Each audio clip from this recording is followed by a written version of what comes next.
Okay, good afternoon. We'll continue today from where we stopped in last lecture. In last lecture, we were solving examples from study guide 6 about electric potential energy and the electric potential. And today, we will continue solving more examples from study guide 6 and study guide 7 for DC circuits. So today, we will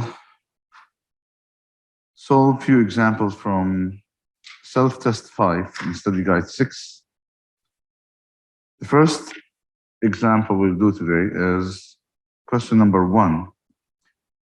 Reads the following. Proton in a parallel accelerator increases its speed from 2.1 10 to the power 6 meters per second to 2.5 10 to the power 6 meters per second. What is the potential difference the proton moves through? Include the sign in your answer. So here we have a proton. This proton is placed in an electric field with a speed of 2.1 10 to the power 6 and then gets accelerated to 2.5 10 to the power 6 meters per second. That proton gained kinetic energy based on the increase in its speed. We need to calculate the potential difference between those 2 points from the first speed to the second speed. So the way we solve this problem is the following. So here we have a proton.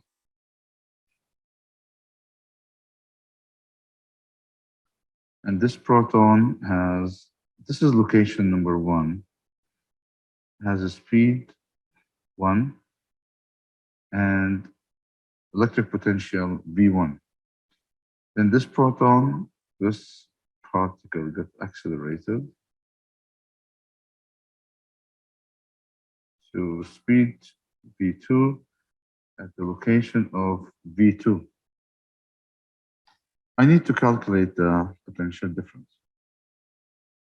So what do we have here? We have the mass for the proton, 1.7 10 to the power minus 27 kilograms. We know V1, which is 2.1.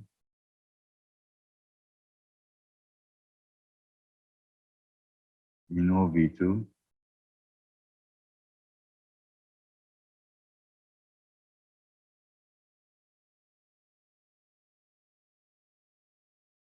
We need delta V.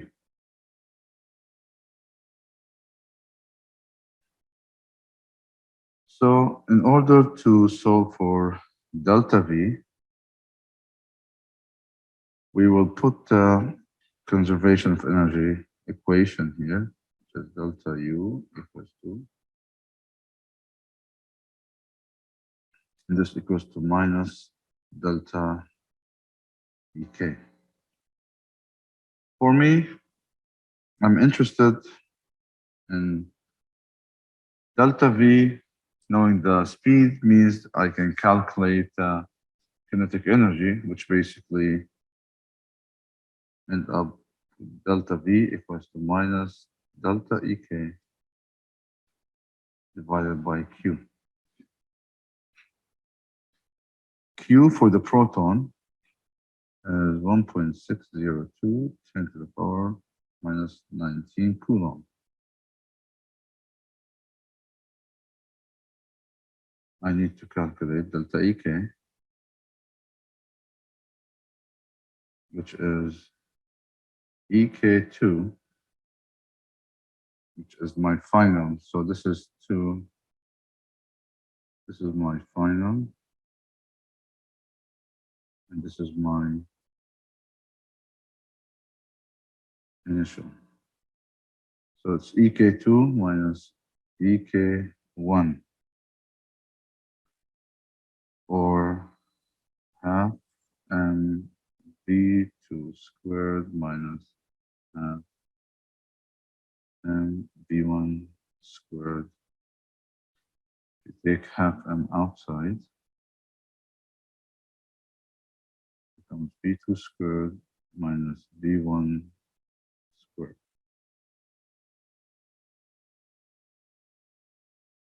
Or half times the mass for the proton is 1.7 10 to the power minus 27 times v2, which is 2.5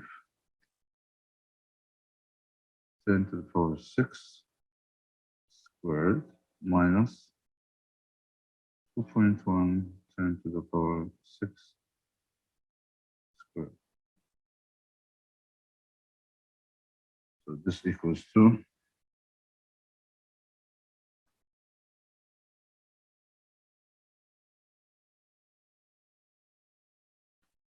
5, 6 minus 2.1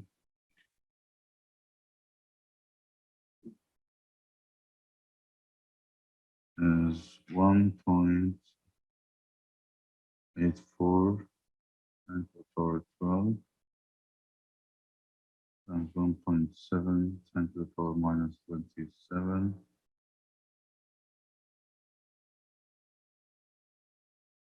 delta EK equals to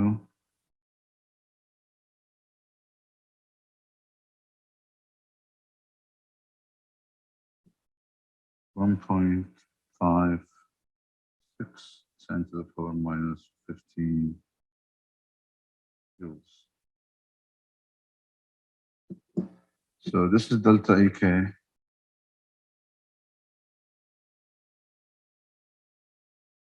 So this is 1, 2, and 3. Substituting 2 and 3 in 1.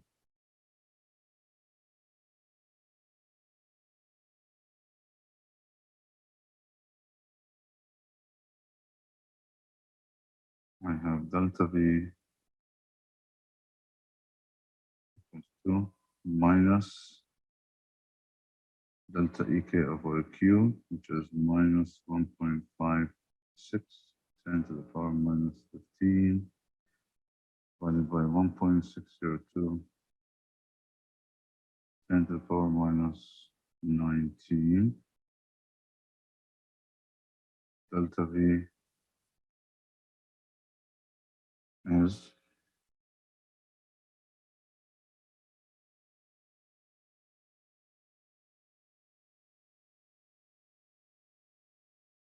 minus 9.8 10 to the power 3 volts.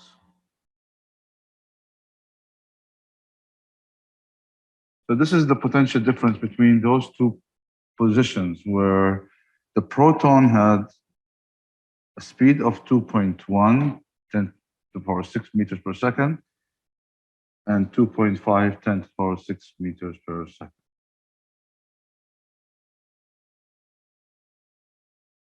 Any question about this example before we move on to the next one? Questions? No question? Okay. So let's move on to the second one. We need to perform the following unit conversions from joules to electron volt and from electron volts to joules. In order to convert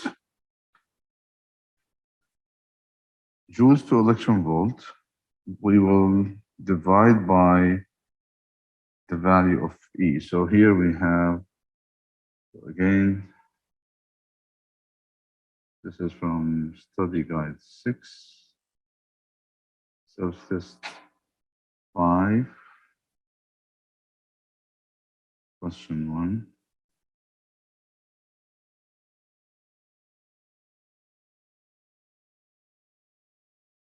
Study guide 6, self-test 5, question 2. So we have here a 8.91 10 to the power minus 18 joules. We want to convert it to electron volt. In this case, we will divide 8.91 10 to the power minus 18 by 1.602 10 to the power minus 19. And then this would be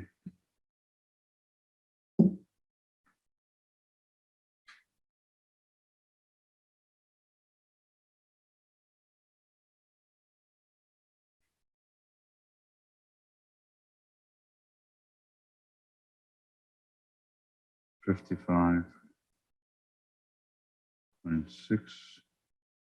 electron volt.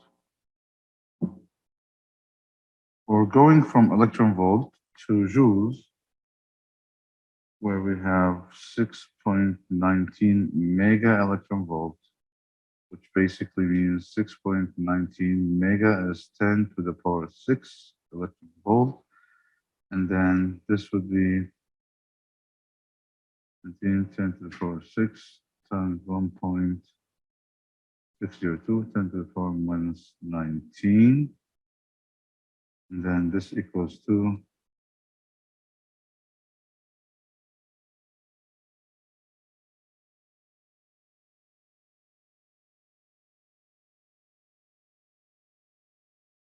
9.92 10 to the power minus 13 joules. So that's a straightforward conversion from electron volt to joules or joules to electron volt. So let's move on to the study guide 6, 5, question 3. In this question, we have an electron this time. This electron has a speed of 2.3 10 to the power 6 meters per second and is at a point where the electric potential is 4.8 volts. So right at that point, the electric potential is 4.8 volts. It travels a certain distance and its speed decreases to 1.9. So it was decelerated, force was applied in an electric field in the opposite direction of the motion that caused this electron to decelerate, and that caused a reduction in the speed from 2.3 to 1.9 10 to the power 6 meters per second. What is the electric potential at this point? So they gave me the electric potential at the first point when the speed was 2.3 10 to the power 6. Now, when the speed was reduced to 1.9 10 to the power 6, I want to calculate the potential at that point. So in order to solve this problem, we know the electron here, and we'll call this one 0.1, which is the initial. Again, V1 and electric potential V1. Then it was decelerated till it reached the speed V2 and the potential V2. I need to calculate this potential. So what do I know here? I know that V1 was 2.3 10 to the power 6 meters per second. I know V2 is 1.9 10 to the power 6 meters per second. And I know the potential V1 is positive 4.8 volts. I need to calculate V2. So here we're talking about an electron. The mass of the electron is 9.11 10 to the power minus 31 kilograms. Now, the way I solve this problem is not that different from what I have done in the previous, in question number 1. I need to write the conservation of energy expression here, which is delta U equals to minus delta EK, and this also equals to Q delta V. So for me, I want to find delta V, and I have the speeds at those points, which means I can get the kinetic energy. In this case, I will be using that part of the expression, which is Q delta V equals to minus delta EK. I'm interested in delta V, so delta V equals to minus delta EK divided by Q. Now, Q here is the charge of an electron, 1.602, 10 from minus 19 Coulomb. I need to calculate delta EK. So delta EK is the final kinetic energy minus the initial kinetic energy, which is in this case EK2 minus EK1 or half mv2 squared minus half mv1 squared or delta EK is take half m outside v2 squared minus v1 squared. Continue solving for delta EK. Delta EK is half the mass for the electron, 9.11, 10 to the power minus 31 times v2 squared, which is 1.9, 10 to the power 6 squared minus v1, which is 2.3, 10 to the power 6 delta EK equals to 1.9 minus 2.36 squared. So this one is minus 1.68, 10 to the power 12 times 9.11, 10 to the power minus 31. And delta EK is minus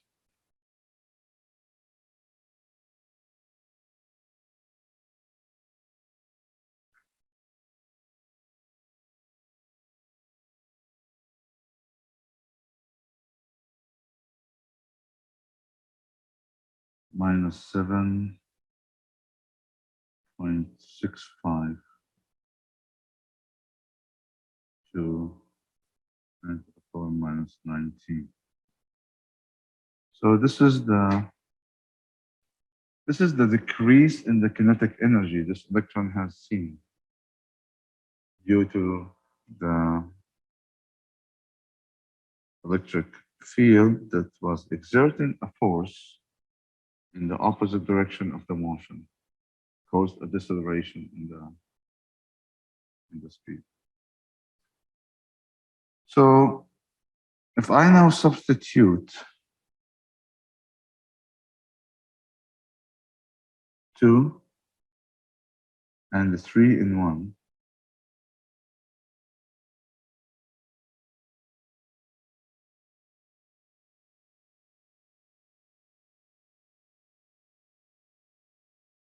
I get delta V equals to minus 7.65 to 10 to the power minus 19 divided by minus 1.602, 10 to the power minus 19. And delta V is minus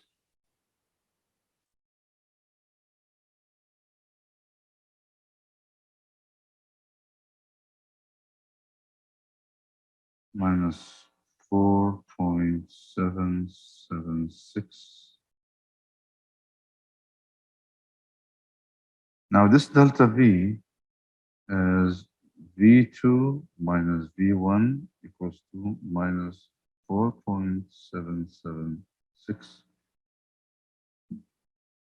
And I know V1 is 4.8.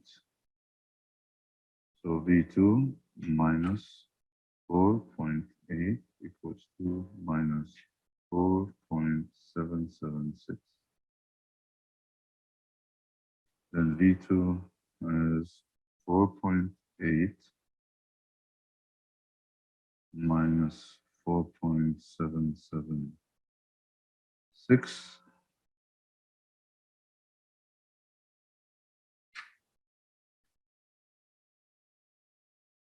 Then V2 is 2.3 10 to the power minus 2 volts.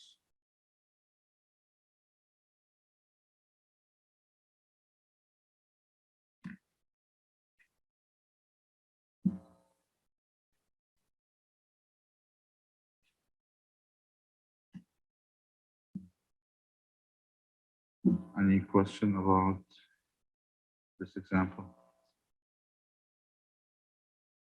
Question?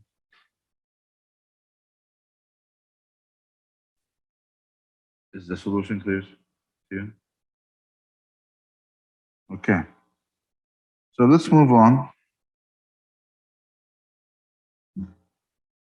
to the question number 4 here, which is from study guide 6, self-test 6, question number 1. Reads the following: proton, initially at rest, travels a distance of 6.8 10 to the power minus 2 meters in a uniform electric field of magnitude 1.1 10 to the power 6 volts per meter. Now this 1.1 10 to the power 6 volts per meter, this is the magnitude of the electric field, which is the same as in newtons per coulomb. Both units are used. We need to determine the potential difference the proton passed through, the potential difference between those two positions that have a distance of 6.8 10 to the power minus 2 meter. So this is A. B, we need to determine the final speed of the proton. Okay, so in this case,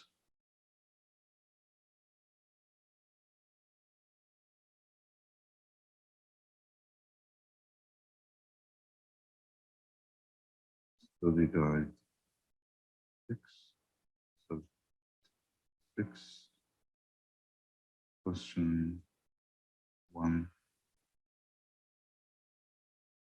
So I will draw the two plates that generates this uniform electric field. One here.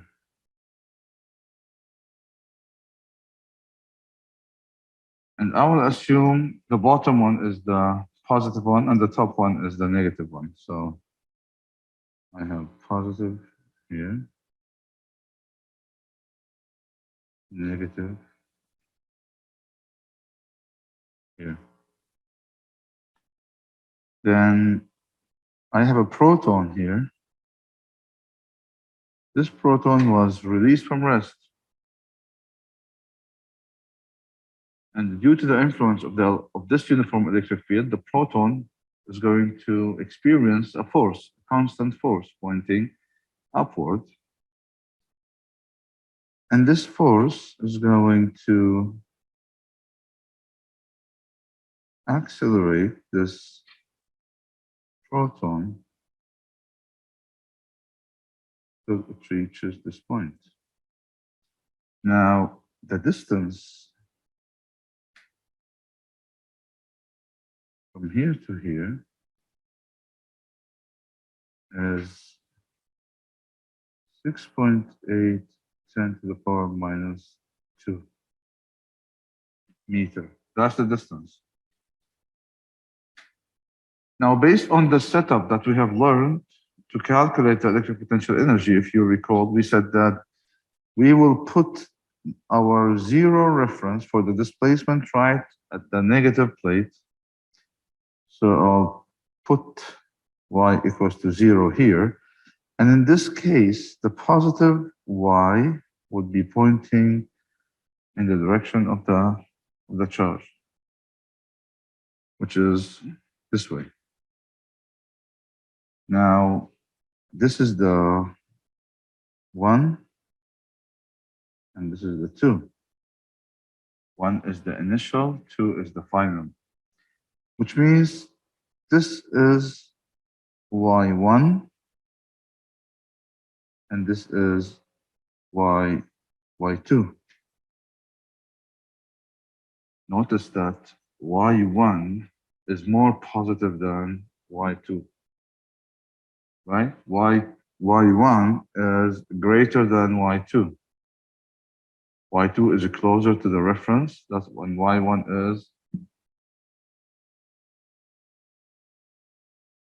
greater in value than y2 because it is further than y2. And that's the positive direction. Pointing downward is the positive direction for my displacement. So y1 is at a larger distance or larger displacement for my reference than y2. Okay. So in this case, I will put my equation. Before I do this, let me see what given information I have here. I have electric field 1.1, 10 to the power 6 volts per meter. I have the distance, delta y, 6.8, 10 to the power minus 2 meters. So delta U, I need to calculate this potential difference the proton passed through between 0.2 and 0.1, which is basically delta U equals to Q delta V equals to minus delta E delta EK. Now in this case, I will be using this part of my equation. I will be calculating the electric potential at 0.1 and 0.2. So Y2 is Q times the magnitude of the electric field times Y2, where U1 is same Q times the magnitude of the electric field times Y1.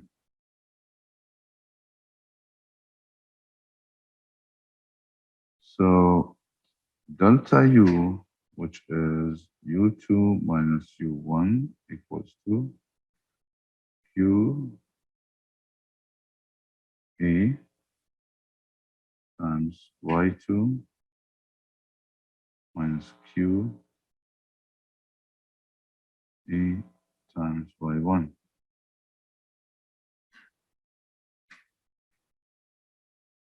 Delta U is Q times the magnitude of the electric field times Y2 minus Y1.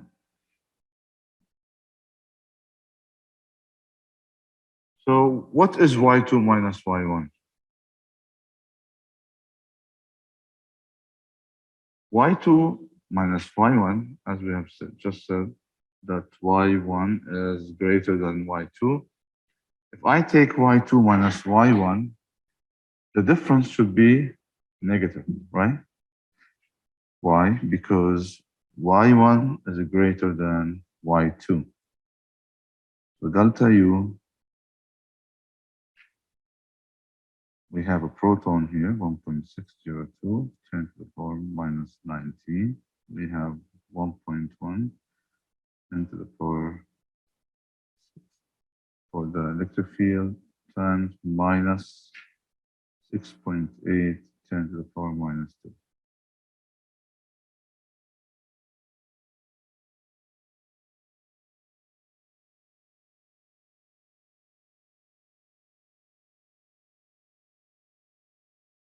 So delta U is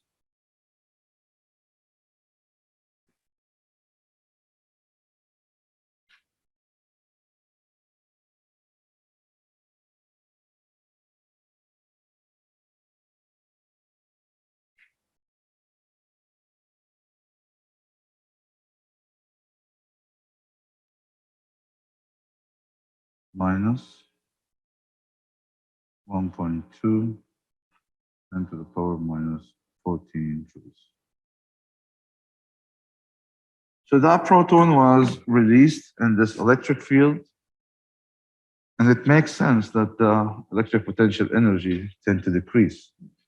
So Y2 should be less than Y1. Because when a charged particle in the existence of an electric field is released, we have seen that this particle would go in the direction such that its electric potential energy decreases. Exactly the same way we have examined or evaluated the gravitational potential energy. So delta U is a negative number. Now I can calculate delta V. Delta V, so this is 1, this is 2. Substitute 2 and 1, knowing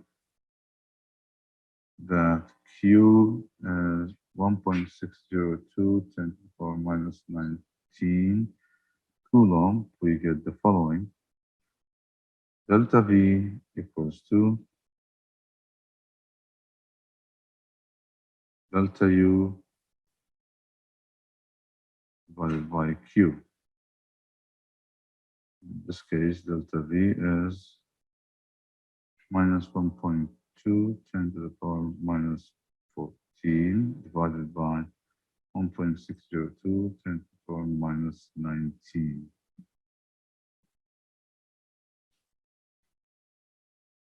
Delta V in this case is minus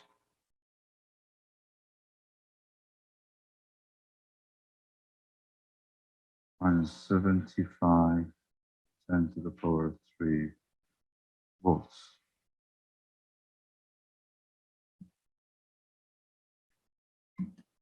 So that's the potential difference between those two positions in the existence of this uniform electric field. Any question about this example? Yes.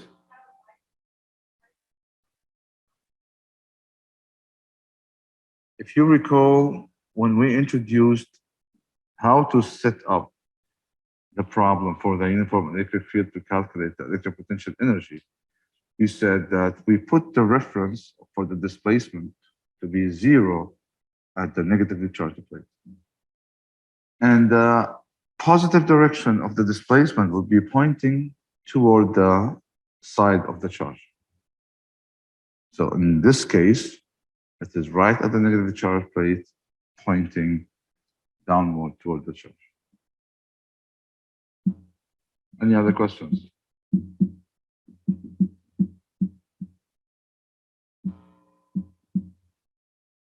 Okay. So let's move on now to, okay, we still part B. Determine the final speed of the proton. So this is what we have done here as part A. Part B. Determine the final speed of the proton. So we have delta U equals to minus delta EK, or delta U equals to minus half mv2 squared minus half m V1 squared. We're starting from rest, which means V1 in this case would be 0.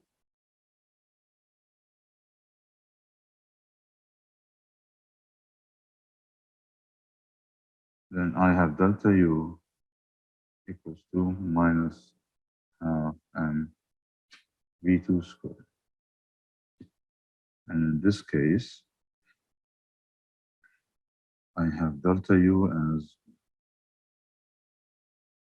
minus 1.2 10 to the power minus 14 equals to minus half the mass for the photon as 1.7 10 to the power minus 27 and V2 squared.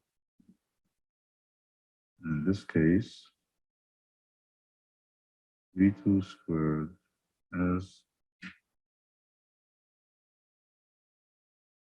2 times 1.2 10 to the power minus 14 divided by 1.7 10 to the power minus 27 and V2 equals to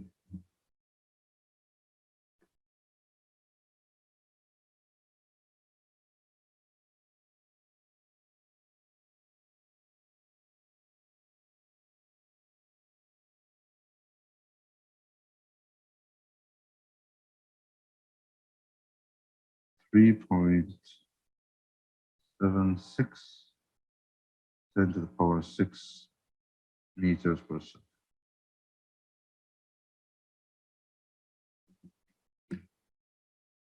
Okay, so this ends this study guide number 6, and now we move on to study guide 7. So study guide 7, self-test 1, question number 3. We have currents and current paths are shown in the diagram below. What are the currents and paths A and B? So here, assume that in those branches that you're seeing, there are components and there are currents in those branches. And the circuit that you're seeing here are really cut from or a zoom in from a bigger circuit. So the circuit is closed and there are currents going, but I'm interested now to calculate the current in the branch for A. So let me redraw this. So here, as I said, assume we have components.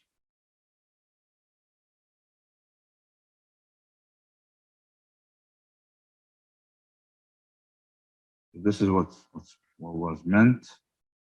There are components in those branches, and then I have current going this way, current going this way, and current going that way. This is 7 milliampere. This is 9 milliampere, and this is, let me call this one IA. Then there's IB that is also leaving this node. So here we have 20 milliampere. As I said, imagine that we're only focusing on that part. This is part of a bigger circuit, and I'm focusing on this part, and I would like to know the current IA. Do you know how to calculate the current IA? Can somebody tell me what's this current in this branch should be?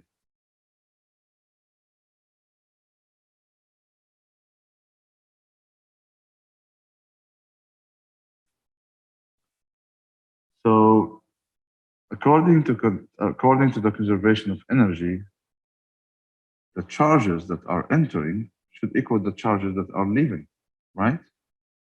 So in this case, if I'm talking about charges, I can also talk about the flow of those charges. So I will assume that the currents that are entering into a node are negative in value, and the ones that are leaving this node are positive in value. So when I write the equation for the conservation of energy, I add them all, and I say that the summation of the currents entering plus leaving equals to 0. With the convention that currents that are entering the node, I'm assuming that they are negative in value, and currents that are leaving the node are positive in value. So having said that, this is the node that I'm interested in. I'm going to call this one A. So if I write an equation that describes or formulates those currents in that node based on the convention that I have just mentioned, I can say that at A, I have the following. Since I have assumed entering currents into the node are negative, I will write this 20 as minus 20. I will write this 7 as positive because it is leaving. I will write this 9 as positive, and I will write this IA as positive, and this equals to 0. This way, with this convention, I have classified the currents entering as negative, currents leaving as positive, such that when I add them in one equation, I get 0 current as a total current remaining in the node, right? So having said that, if I move those ones to the other side, what do I get?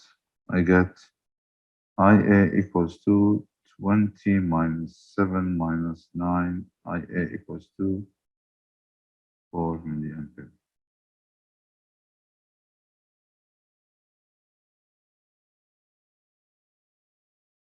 Make sense? I have 20 milliampere entering, and this 20 milliampere is split now into 3 currents in those 3 branches, such that one of them is 9, one of them is 7, one of them is 4, according to the conservation of energy for those charges that I have talked about entering and leaving that node, which I have called A. Now, let me ask you this now. What are you expecting the current to be for IB? 20 milliampere. Why?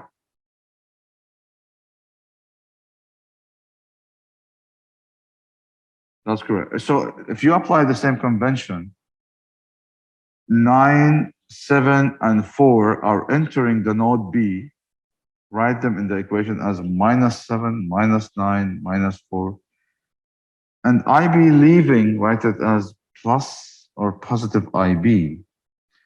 Then minus 7, minus 9, minus 4 plus IB equals to 0. And you'll see that IB indeed is 20 milliampere. Same convention. Now, if you think about it, this 20 milliampere before entering was 20 milliampere, then split into 3 branches, and then they recombined again at the output, and they became 20 milliampere. So you can think about it this way, based on the conservation law.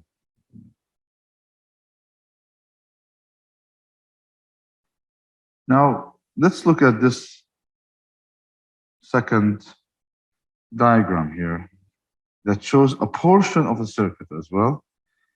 What is the magnitude and direction of the unknown current? Now this current is unknown, and I'm asking for the direction and for the magnitude. So how do you solve this problem? In the previous one, I gave you the direction and I told you what's the magnitude, right? Here, I'm asking you to calculate the magnitude and the direction. So what would you do? Apply the same convention, but what would you do with the direction? You know?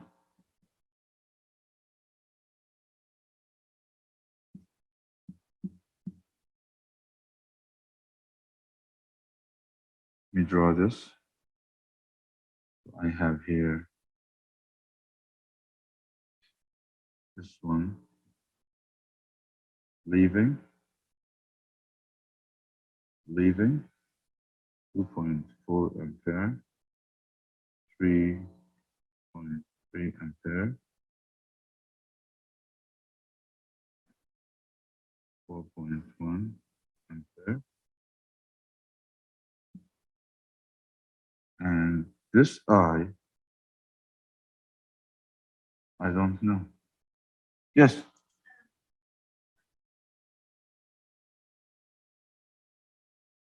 Exactly. So you assume a direction and formulate the problem, solve for the current. Now, if your assumption for the direction was correct, then the value you're going to get is positive. If your assumption is the opposite, you're going to get a negative value. So let me show you here. I know the direction for I. I will assume the direction for this I to be leaving this node. Let me call this node A. So if I am to formulate at A here, I can, so at A, write the equation here. I have 3.3 leaving, positive, minus 4.1, plus 2.4 leaving, plus I equals to 0. Now, if you do the calculation, you will find that I equals to minus 1.6 ampere, which means that the current indeed is entering the node, not leaving the node, with a value of 1.6, with a magnitude of 1.6 ampere, but the direction is indeed entering, right? But for me, it doesn't matter. As long as I know that this is minus, I understand that the current actually is entering, but minus 1.6 ampere is also a correct answer, based on the direction that I have assumed in the circuit. Is this clear? Yes? Okay, so we'll stop here.